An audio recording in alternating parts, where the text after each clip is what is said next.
Oman തീരത്ത് എണ്ണ ടാങ്കറിന് നേരെ ആക്രമണം ഉണ്ടായതായുള്ള വിവരങ്ങൾ വരുന്നുണ്ട്. സ്ഫോടക വസ്തുക്കൾ നിറച്ച ബോട്ട് ഉപയോഗിച്ചായിരുന്നു ആക്രമണം. ഒരു ക്രൂ അംഗം മരിച്ചു എന്നുള്ള വിവരങ്ങൾ കൂടി വരുന്നുണ്ട്. സരുൺ, നമ്മൾ പറഞ്ഞു തുടങ്ങിയത് തന്നെ ഈ ഒമാന്റെ മധ്യസ്ഥതയുമായി ബന്ധപ്പെട്ട ചർച്ചകളും ഒമാൻ ആ വിഷയത്തിൽ സ്വീകരിച്ചൊരു റോളുമായിരുന്നു. ആദ്യഘട്ടത്തിൽ ഒമാനെതിരെ ആക്രമണം ഉണ്ടായില്ല. രണ്ടാം ഘട്ടത്തിൽ പക്ഷേ അത് ഉണ്ടാകുന്നതോടുകൂടി ഒമാൻ ഈ മധ്യസ്ഥ ചർച്ച വഹിക്കാനുള്ള റോളിൽ നിന്നും പിന്നോട്ട് പോകുമെന്നുള്ള ആശങ്കയുണ്ടായിരുന്നു. പക്ഷേ വീണ്ടും ഒമാൻ അതിലേക്ക് വരുന്നതാണ് കണ്ടത്. പക്ഷേ ഇപ്പോൾ നോക്കൂ, ഇതാ വീണ്ടും ഒമാന് നേരെയുള്ള ആക്രമണവും അതിൽ ഒരു കപ്പലിലെ ഒരു അംഗം, ഒരു ജീവനക്കാരൻ മരിച്ചു എന്നുള്ള വിവരങ്ങൾ കൂടി വരുന്നുണ്ടല്ലോ സരുൺ.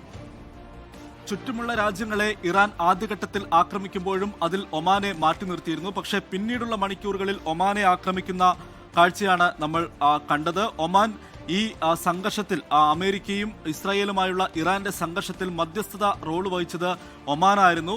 അതിന് തന്നെയും ഒമാനും ഇറാനുമായുള്ള നയതന്ത്ര ബന്ധം ഊഷ്മളമായിരുന്നു.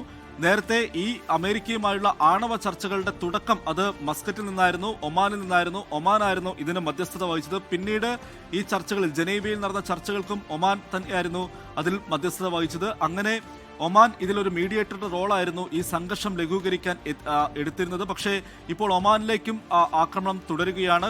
ഇന്നലെയും ഒമാൻ ലക്ഷ്യമിട്ട് ആക്രമണം നടത്തിയിരുന്നു. ആദ്യഘട്ടത്തിൽ മറ്റു രാജ്യങ്ങളെ കടന്നാക്രമിക്കുമ്പോഴും ഒമാനെ ആക്രമിക്കാതിരുന്ന ഇറാൻ പിന്നീടുള്ള മണിക്കൂറുകളിൽ ഒമാൻ ലക്ഷ്യമിട്ട് ആക്രമണം നടത്തുന്നു. ഇപ്പോൾ ഒമാൻ തീരത്ത് എണ്ണ ടാങ്കറിന് നേരെ ആക്രമണം എന്നാണ് ഇപ്പോൾ പുറത്തു വരുന്ന വിവരം. ഇത് വളരെ ആശങ്കപ്പെടുത്തുന്ന കാര്യമാണ്. കാരണം ഇനി ആര് ഇതിന് മധ്യസ്ഥ വഹിക്കും? ഈ സംഘർഷം ലഘൂകരിക്കാൻ മധ്യസ്ഥ വഹിക്കും? ഒമാൻ ഉറപ്പായും ഒമാൻ ഒരു ടൈറ്റ് നിലപാടിലേക്ക് ഒമാൻ നീങ്ങുമെന്നുള്ള കാര്യത്തിൽ സംശയമില്ല. അങ്ങനെയെങ്കിൽ ഇനി ആര് മധ്യസ്ഥ വഹിക്കും എന്നുള്ള കാര്യത്തിലും ആശങ്ക ബാക്കി നിൽക്കുകയാണ്. ലോകത്തെവിടെയായാലും ഏത് സമയത്തും 24 വാർത്തകളും ഓഗ്മെന്റഡ് റിയാലിറ്റി പാക്കേജുകളും എക്സ്പ്ലെയിനറുകളും വിശദമായി കാണാൻ ഞങ്ങളുടെ യൂട്യൂബ് ചാനൽ നിങ്ങൾക്ക് സബ്സ്ക്രൈബ് ചെയ്യാം.